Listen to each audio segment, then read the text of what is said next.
আন্তর্জাতিক খেলোয়াড় সমিতি এবং আঞ্চলিক ফুটবল একাডেমির পতাকার আগামীকালের যে ম্যাচ সেই ম্যাচটি দেখার আমন্ত্রণ জানাবো। তার আগে জানিয়ে রাখতে চাই যুক্তরাজ্য নেমা ফুটবল একাডেমি তারা ইতিমধ্যে 2-0 করে তারা এগিয়ে রয়েছে এবং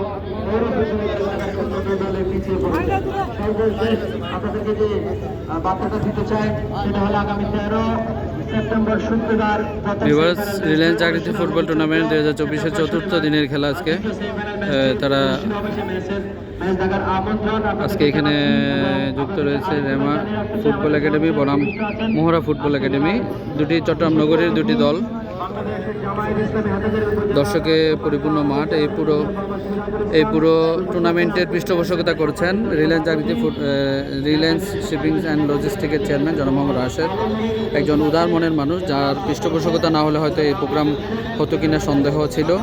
দর্শকের ঠাসা পরিপূর্ণ পুরো গ্যালারি সহ প্রত্যেকটা এরিয়া।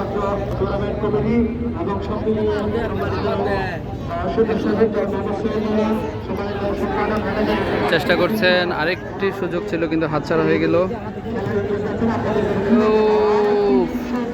আরেকটি শুট ছিল কিন্তু পারল না এখনো। তাহলে রেমা ফুটবল একাডেমি আগ্রাবাদ এগিয়ে রয়েছে মোহরার থেকে। তিনটি খুব ভালো সুযোগ ছিল কিন্তু তারা সুযোগ হাতছাড়া করেছে।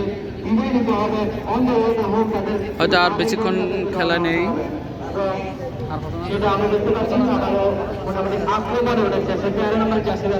হয়তো সর্বোচ্চ আর 10 মিনিটের মতো খেলা আছে।